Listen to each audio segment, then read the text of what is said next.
Everyone. Good evening, everyone, and welcome to the open meeting for the Ferguson City Council. At this time, Octavia, could you please call the roll? Sure, Councilwoman Noah. Here.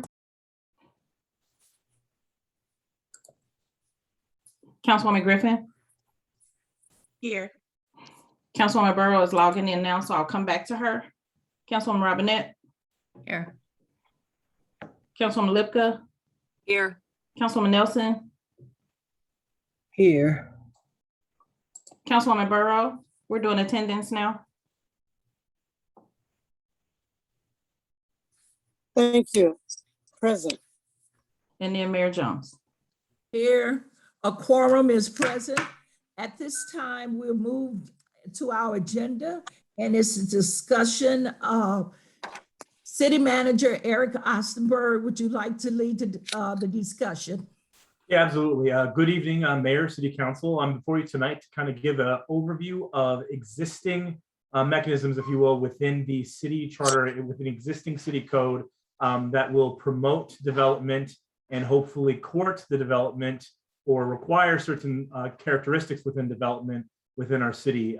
This was a conversation. This comes from conversations that I've had with all of you since I've been here with some of the issues we've seen in our community. I believe that these are some ways that we can better address and kind of achieve kind of the community character that we're hoping to as we're moving our city forward. I will now leave the floor to Elliot. Thank you, Eric. Members of council, hang on, sorry. I have to do this with my bad ear because it's better than the good ear. Is Chris on? Oh, Chris, could you share the screen?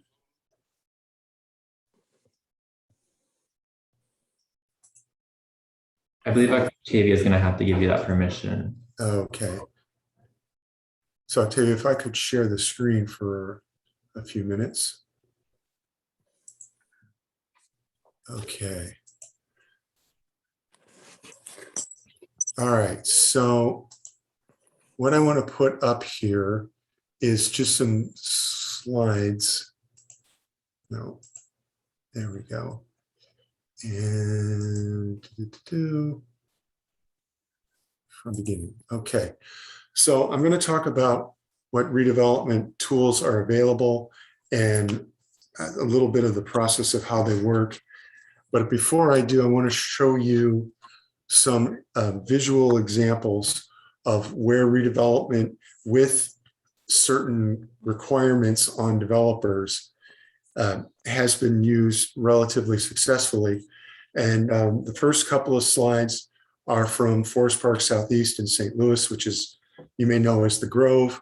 These are a couple of commercial buildings on Manchester.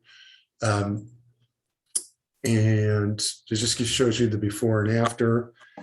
Then this is a residential project in the same neighborhood.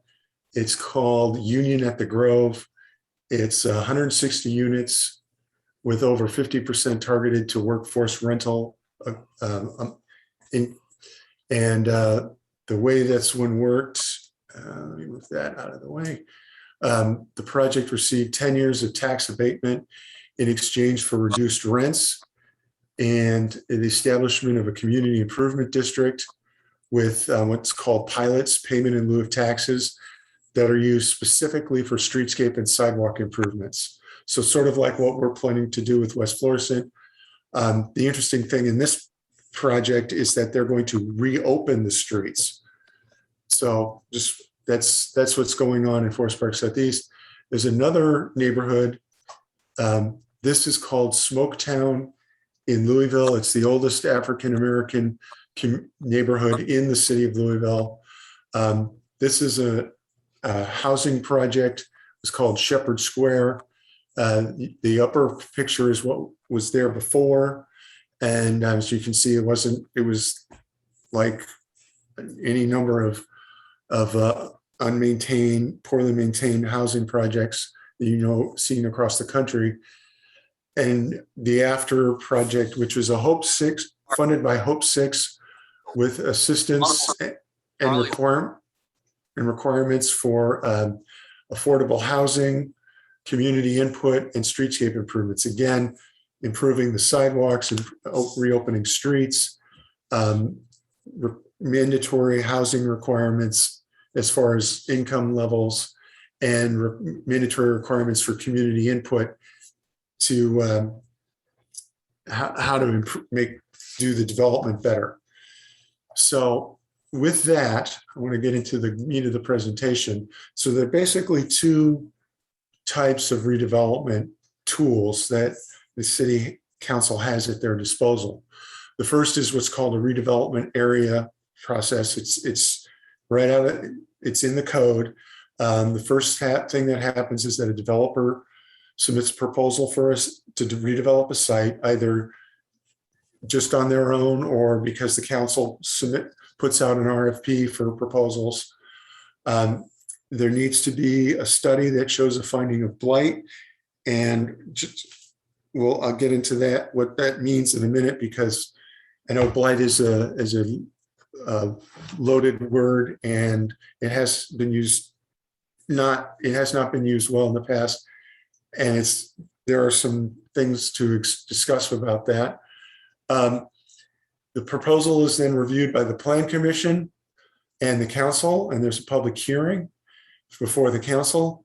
And then after that hearing, the council decides the next meeting whether to approve it with modifications, or reject the proposal.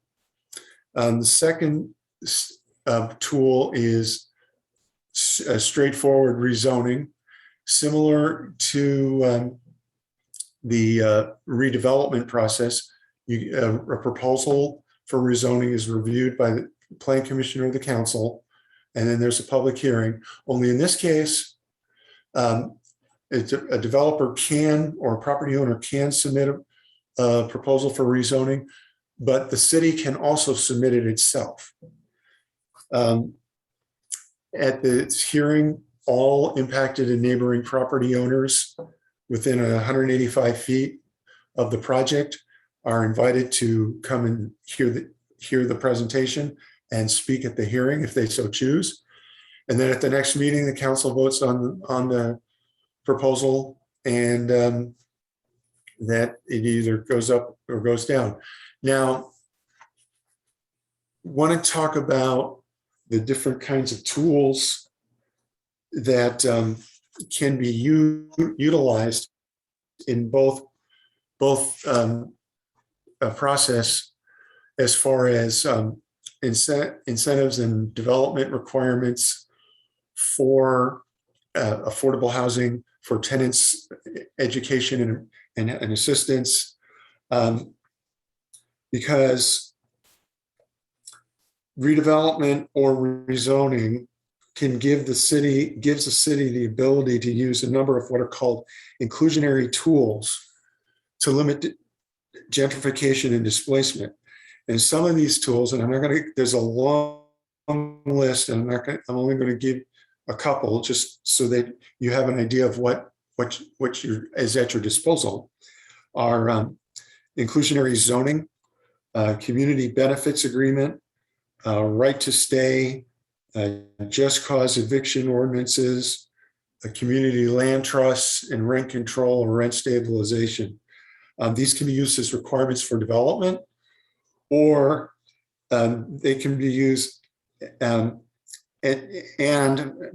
incentives like density bonuses, parking reductions, and so on can be offered to offset some of the costs of the inclusionary regulations.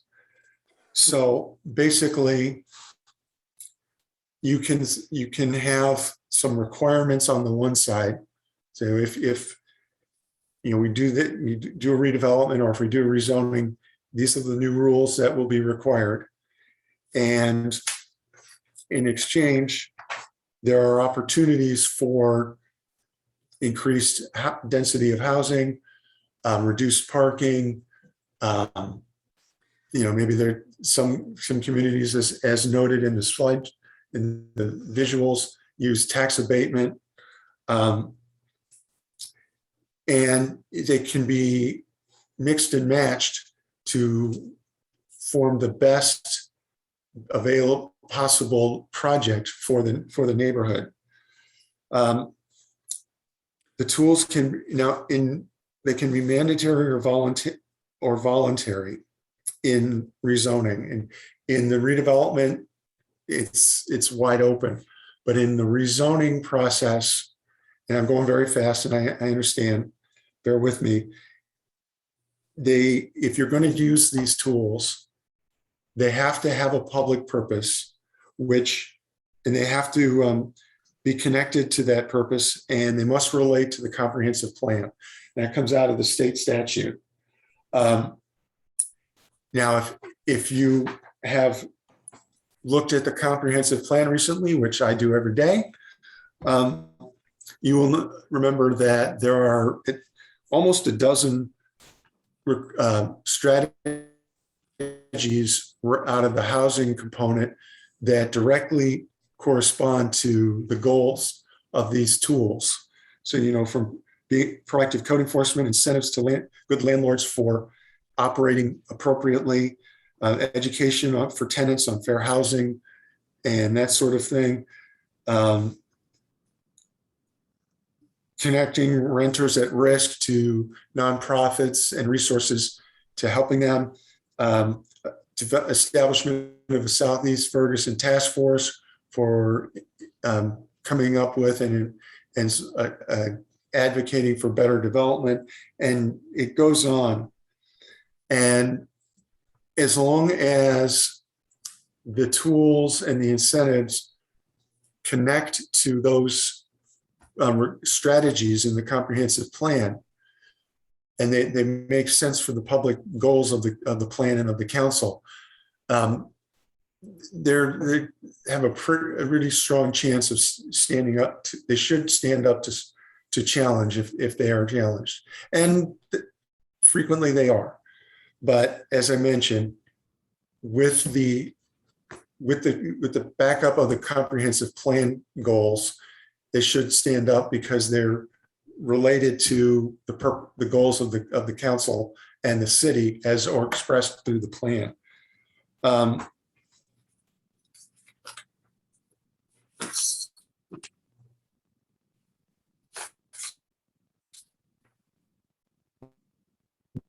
That is I'll turn it back to the mayor and to the floor for questions. I'm sure there are many. I just want to add a couple of things, City Council. So you can often have a situation where developers will come into your city and kind of promise to you the world. They'll make overtures about how they want to, contribute to the community, and then you run the risk of handshake deals being made without anything that is legally binding. What's before you tonight are kind of two different ways to use a carrot approach to kind of bring developers to the table and then require them to have certain standards or considerations in the development, especially residential, that they're constructing. I'll say, second, I want to address the sensitive issue of blight. I know that there's often a concern that if there's a finding of blight made on a property, that negatively affects property tax values, and it negatively reflects on the community. I hope what you saw today, where Elliot was starting his presentation, showing some of the great work that has been done in redevelopment, you kind of see how even though you are initially making a finding of blight, in the long run, the redevelopment tools that you implement help bring the community help them move forward.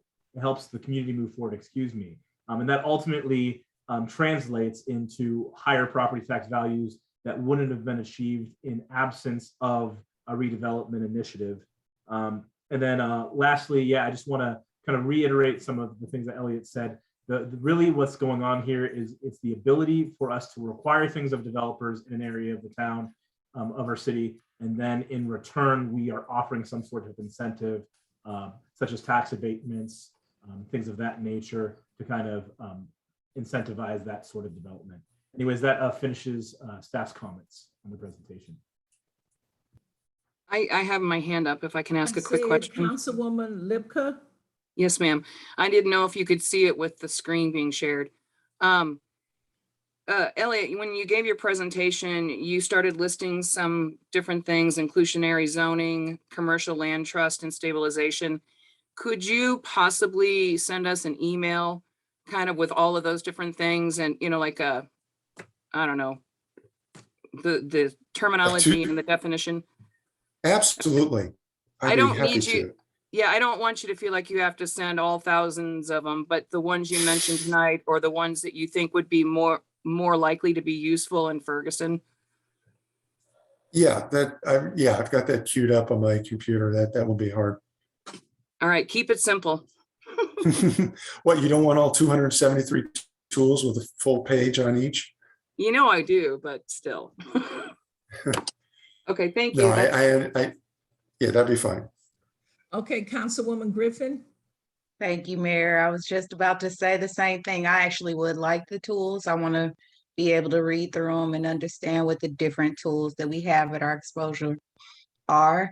And then also just listening to what you said, I would be interested in looking specifically for people who have performed projects where there were surveys taken by the residents in the community prior to the development as well as afterwards. Because what we get a lot of times are projects where there has been research, there has been outreach to the community prior to, but then once the redevelopment happens, like I'm finding it really hard to find the information to show how those same residents who were in the community actually feel about the redevelopment. So as we're searching, when we put that out, I would definitely be interested in looking in those specific projects.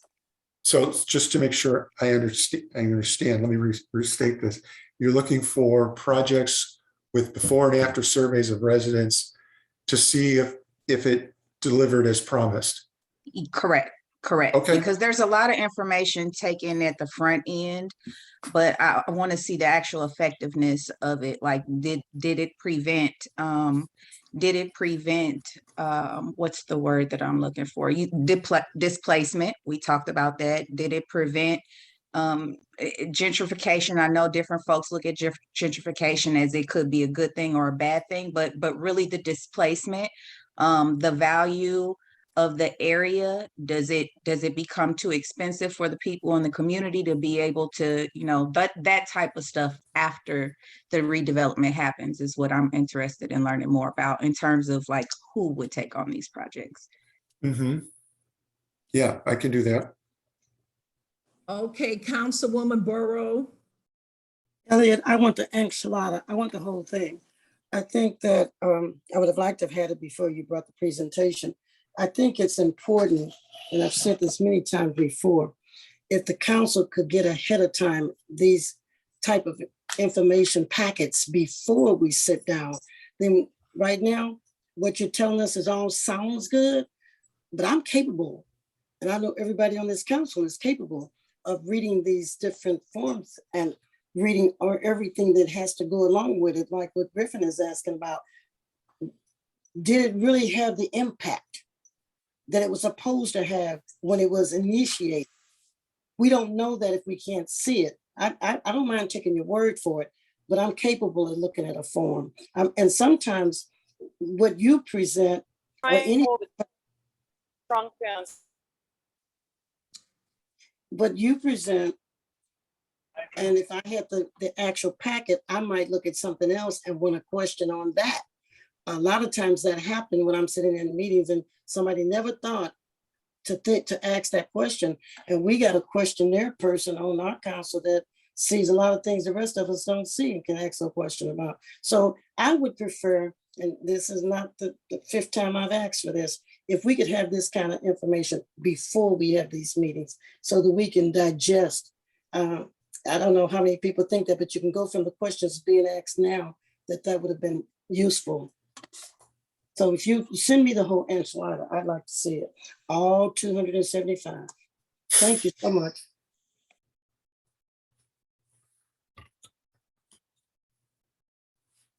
Anyone else have questions for Elliot or the city manager?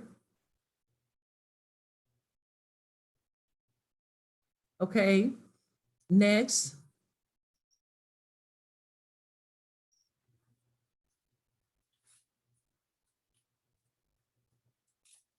You have a second item? Yes, so the second item before you today is the zoning code firm recruitment update from Elliot. He has a recommendation as staff to bring before you, and then we'll go to council discussion. Okay. You give me a moment to pull all the paperwork.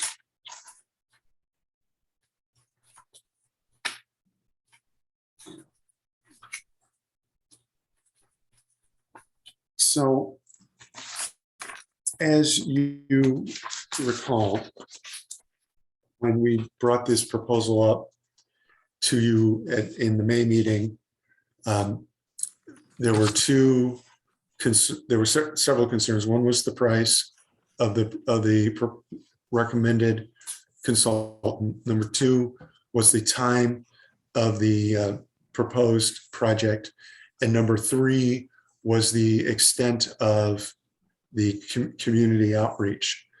And I was asked to go back to the finalists and ask them to condense the time and reduce the proposed fee and reduce the amount of community outreach, not to eliminate it, but just to avoid outreach burnout. And I've done so, and they asked the applicants to submit a best final proposal, which you now have you should have in your packets. And the two finalists were H3 out of St. Louis and Huza Levine out of Chicago. And actually, if I could share the screen again, I have a summary worksheet of both of their projects, which I would like to show you because that'll be a good way to get a feel very quickly for the differences and similarities. Yep. Okay, and where is it? There we go. Hang on a second, I gotta get to it.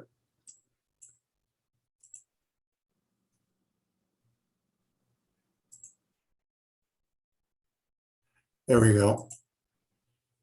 So first and foremost, let's cut to the numbers. Huza Levine reduced their fee from the $129,000 to $74,970. Elliot, we can only see your Google browser. We're not able to see your file. No share. Oh, okay. Sorry about that. Can you see it now? Yes. Okay. So, as noted, the fee differential is H3 is still lower. However, there are some differences which I will address in a moment here. Now, H3 reduced their time frame to 5 months plus adoption, which, by the way, given the fact that it goes to the planning commission and then the council, is probably adds another 6 to 8 weeks. So figure 7 months altogether. And Huza Levine has proposed an 8-month timeline, including adoption.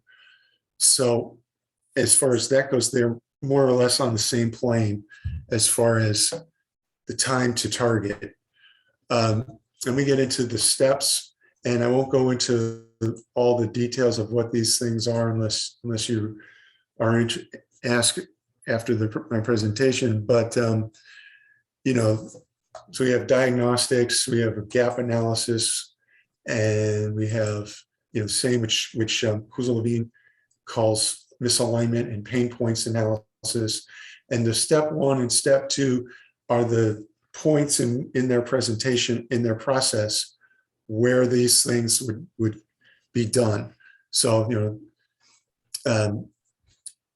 who H3 does their diagnostics in step 1, Huzel Levine does it in step 2, and so on and so forth. So you have task force work sessions.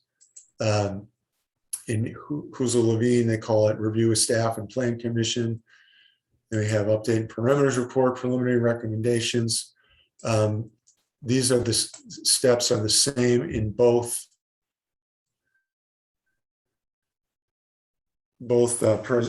present consultants. The difference is one comes in a little in the later step, one step later, and then that's it. So I present this to say that as they've condensed their proposals and reduced the amount of outreach and the time for development, for completing the project, there's a lot of similarities in their process, enough that I come back to the fact that Huzel Levine, for all that they are a higher price, still has the better presentation. It still has, in staff's mind, the better project, because their ability to engage not just with the community, but with staff and with all layers is just in our minds above and beyond what the other presenter is able to do. That we feel that they are still the best choice to do this work. And I would point out that in the budget, for the initial budget for this project, the council approved $110,000 for this year. So they are under budget from what the council initially approved for this project. And that was on top of I think it was $25,000 that was approved in the prior year. So they are below budget of what the council was anticipating spending. They reduced their timeline to a point that's compatible with the other finalists. Their process and their output is roughly parallel. And ultimately what separates them from the other presenter is their energy and their enthusiasm and their graphic ability to convey information, which for zoning is still necessary. I mean, I look at zoning every day, have done so for almost 30 years. And, it's something that comes to me, I won't say naturally, but pretty easily, because I deal with it on a regular basis. But the vast majority of the community doesn't. And so for them to be able to have something graphically that makes sense like that is so critically important as we move forward to try and attract development, attract residents, attract the kind of community prestige that we deserve and are entitled to based on the work that we're doing in the other aspects of city development. And so, in conclusion, we're still recommending Huzel Levine as the final choice for this project.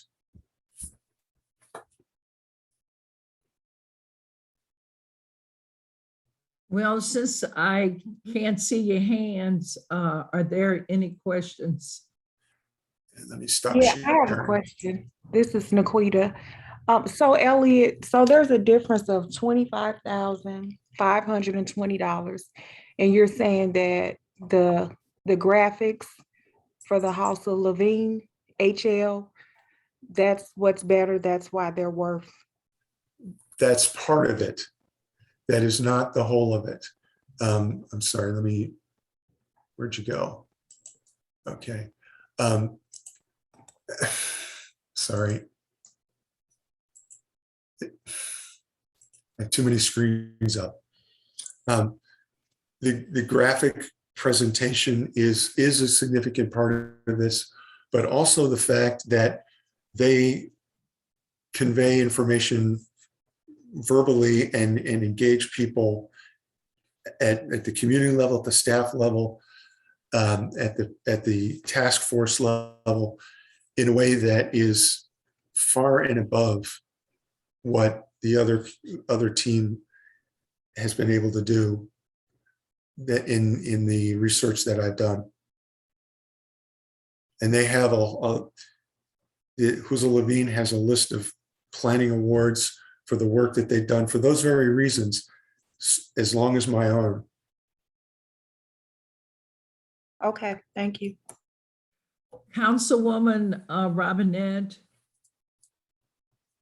And so which one was the local one? H3. Okay. And I can't see the presentation right now, so so is that the one that you're picking, or?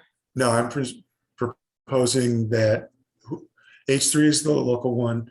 Huzel Levine is from Chicago, and I'm proposing the one Huzel Levine. Here, I'll put it back up. Okay, thank you. There. Let's shrink it just a little bit. There. HL is Huzel Levine and H3 is H3 Corp. Okay.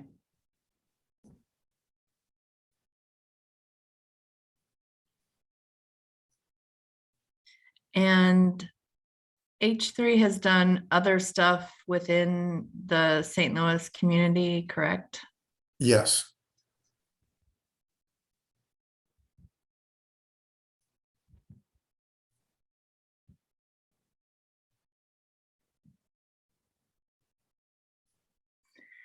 It just felt like, I'm just going to be honest, it felt like HL had prettier pictures, so that's why they won. Not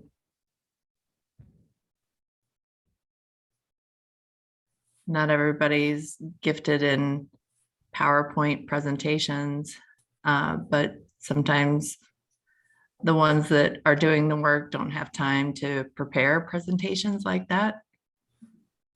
Well, I would say that the individual who did the presentation, John Huzel, does the work. He's the head of the company. And again, I would point out that the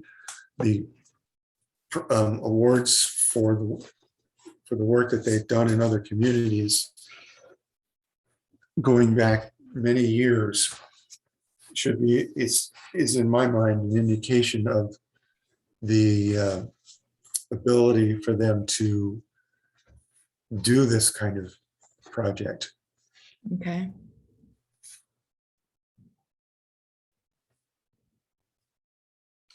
Okay, Councilwoman Griffin. Thank you, Mayor. Just quickly, how much of the expense from House of Levine are travel expenses if they're not local?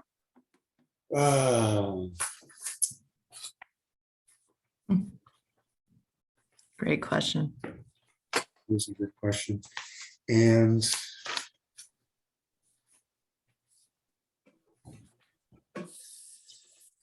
it is not broken out.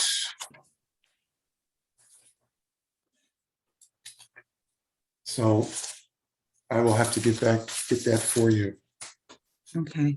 And then the Planning Commission did have an opportunity to review both of these companies and their packets. Can you remind the public which one the planning commission recommended Yes, between the two? yes, thank you. They recommended Huzel Levine as well.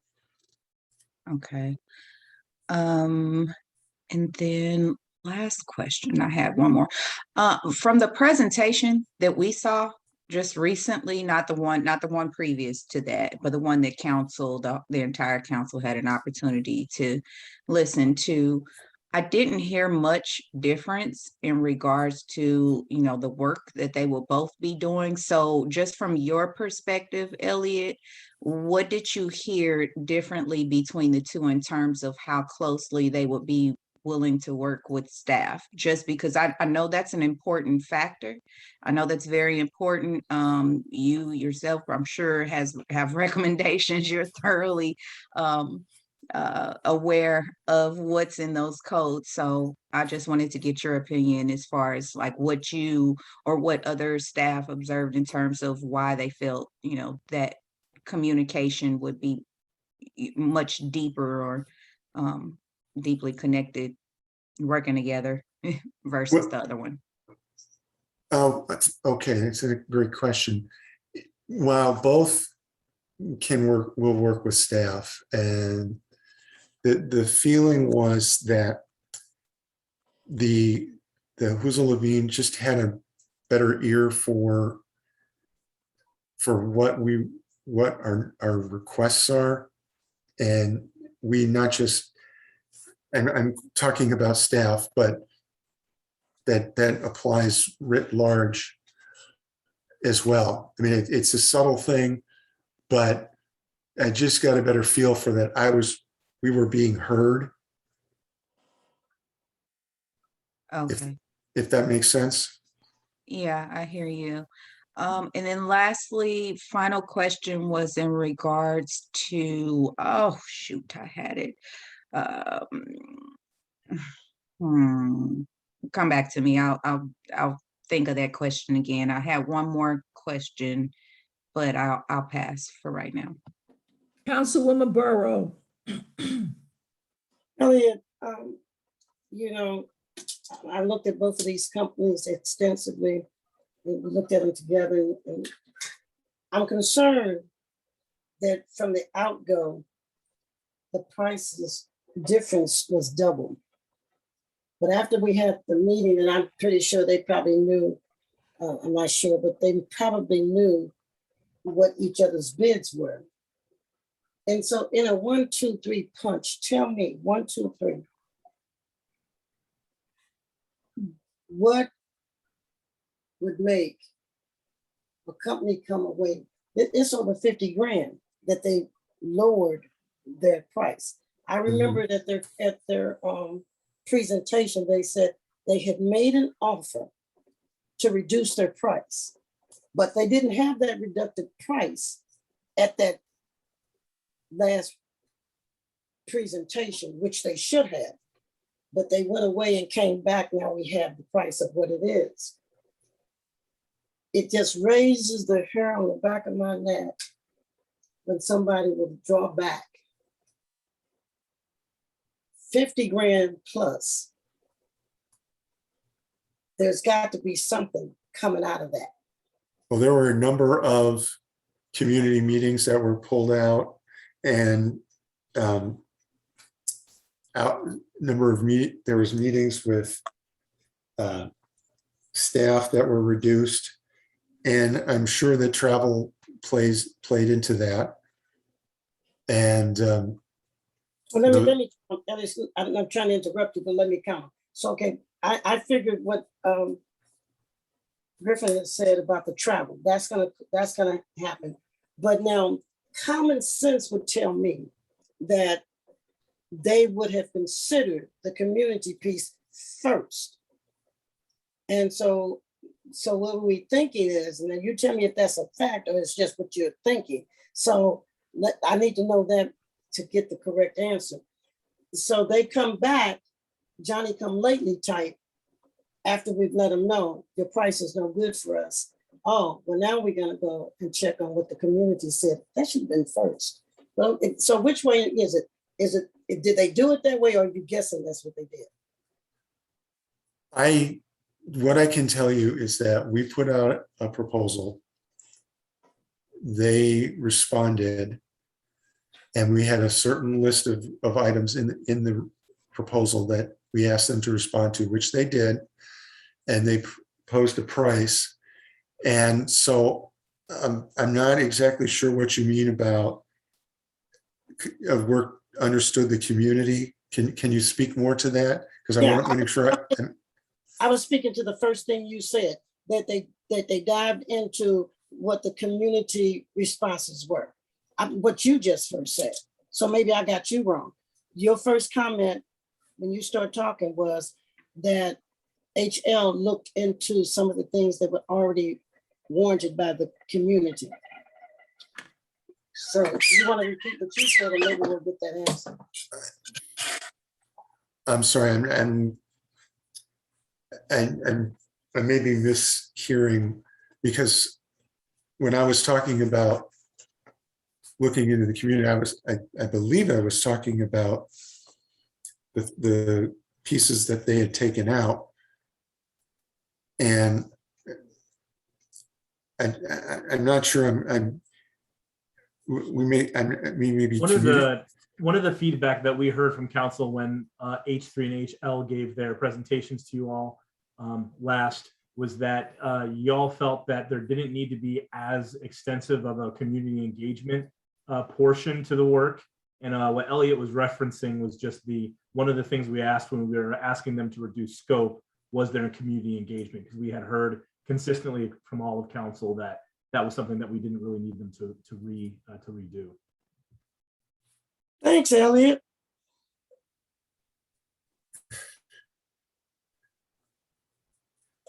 That's it, Elliot. That Eric reiterated perfectly. That's what I'm talking about. That's what I thought you meant.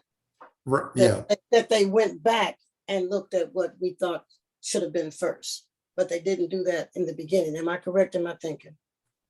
Well, they didn't come back.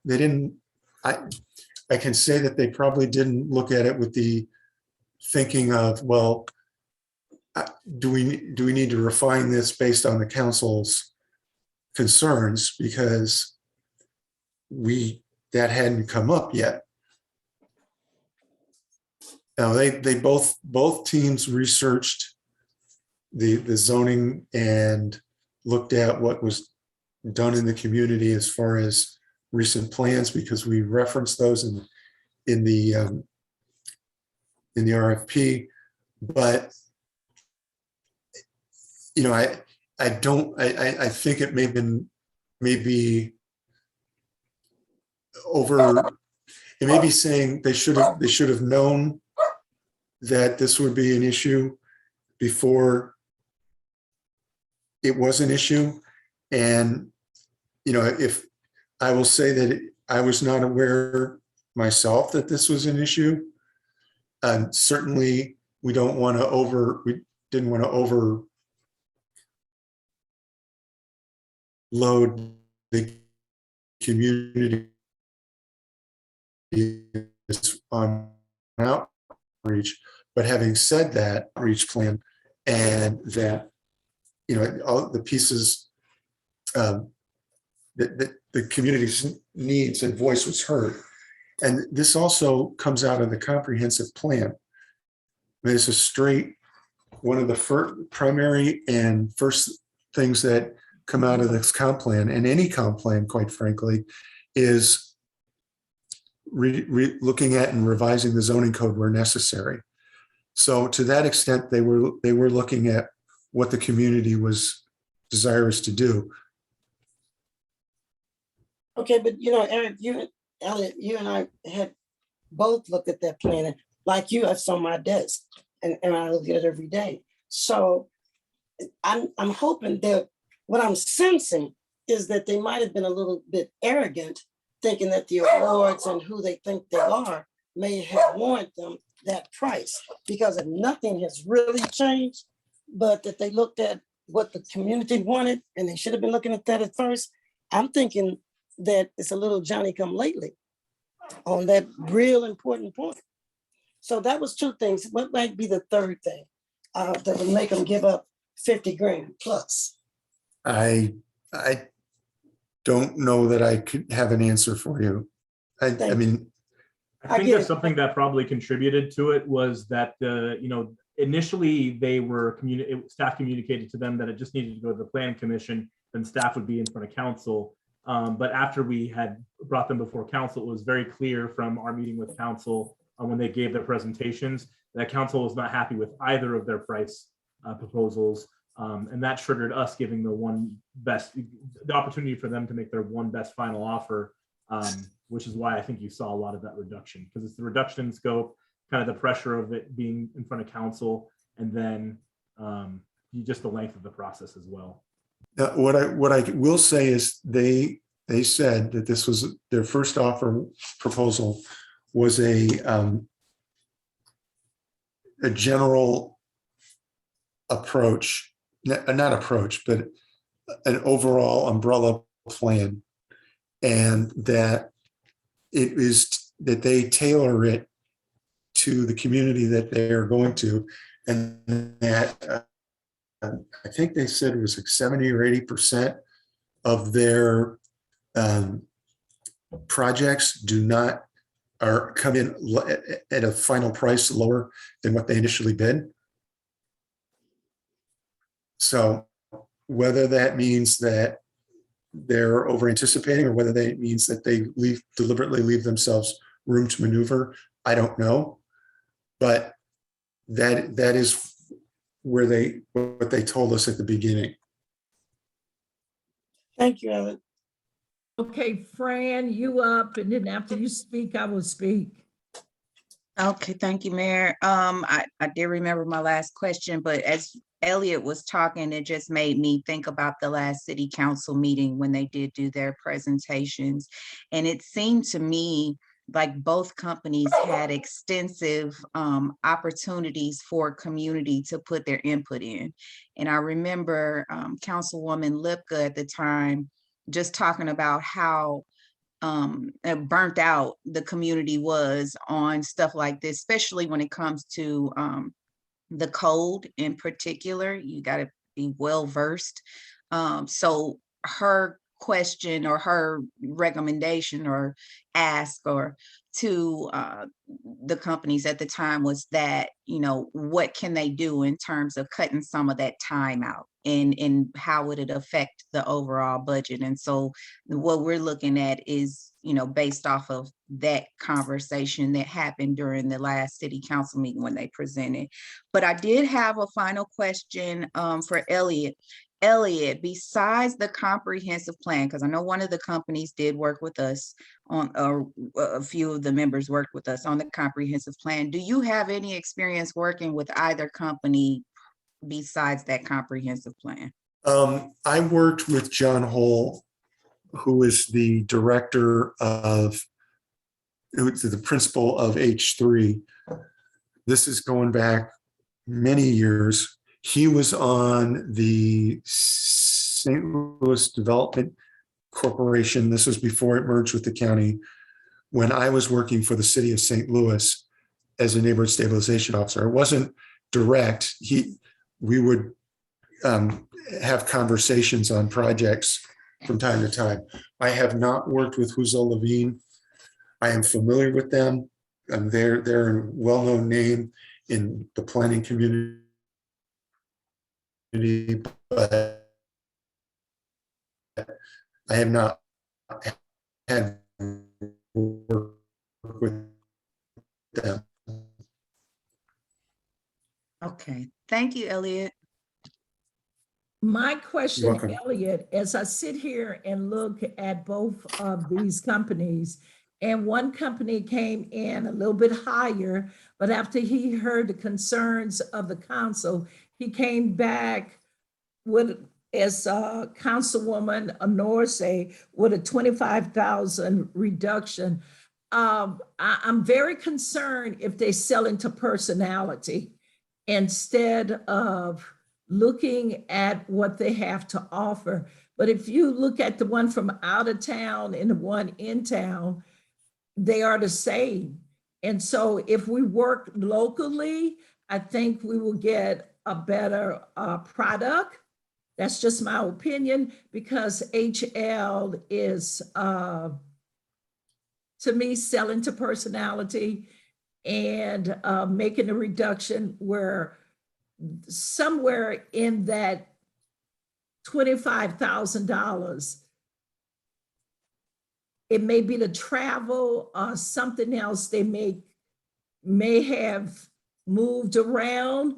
But I think if we work locally, we'll still have the best.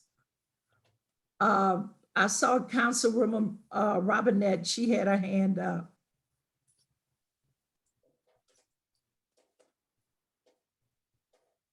I don't think I do. I was just,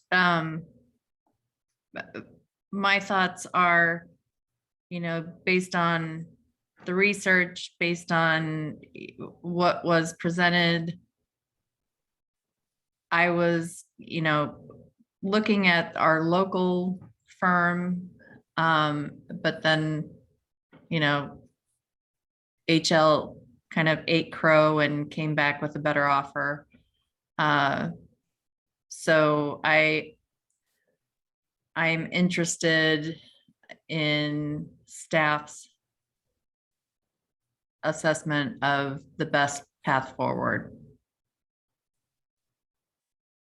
Is that a question?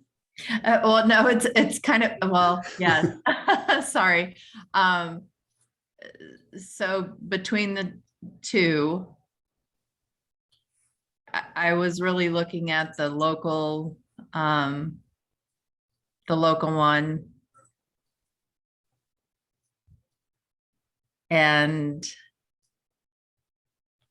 but seeing how the other one came down, I don't have any heartburn about it. I guess this is just based on all the data points, we need to make a decision. Well, I'll just add a couple of points to address your and the mayor's concerns, and I thank you for bringing them up.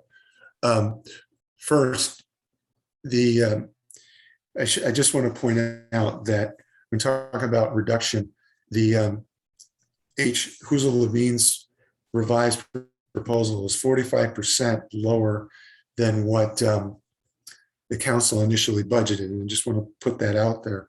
But also, as far as selling to personality, it's not so much about personality, it's about ability to engage.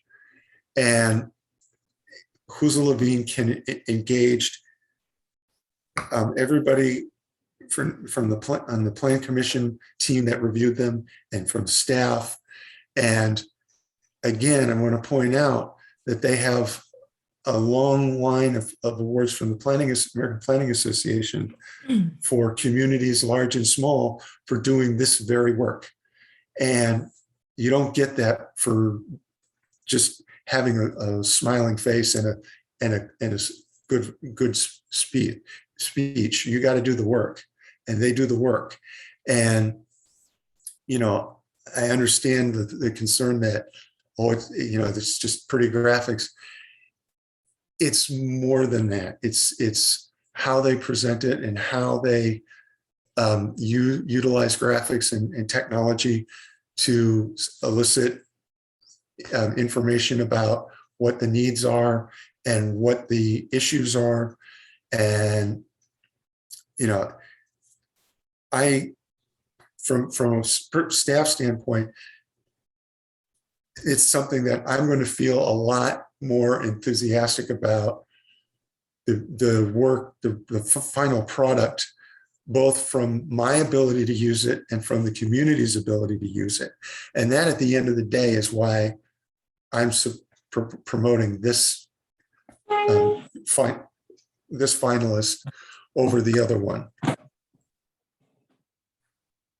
Okay, we are past 7 o'clock, so what we're going to do is adjourn, and maybe Elliot, Yes. Oh, let me stop sharing. okay. You could come back and let us know which one the staff is more readily to share to the council their recommendation. Okay? Oh, okay. All right, you have anything else, city manager? I do not. That's it for today. Okay, at this time, Mayor Johnson, I gotta get a real quick question. Elliot, I thought I heard you say that the staff already had their preference. No? Yes. Yeah, I was gonna say the okay, same they thing. Thank you, already Ms. have their Burns. preference, yes. Right. And So that's HL. Okay, I think, Mayor, at this point, then, there's nothing else to do but to vote. Anybody, I mean, is there anything else that we need to consider than Is what we that on voted? the agenda? no, Yeah, it's we not need- on the agenda, city manager. Yeah, so we will bring at the November meeting, we will bring this before you as a resolution for approval of the contract for the vote. Thank you. Thank you. Thank you. Okay, at this time, I would request a motion and a second to adjourn the meeting. So Frankfurt, moved. so moved. Is there a second? I heard, Second, Heather Romanet. okay. Are you ready to vote? All in favor, say aye. Aye. Any noes? The ayes have it. Meeting is adjourned. We go to our next link for our regular council meeting. All right, thank you.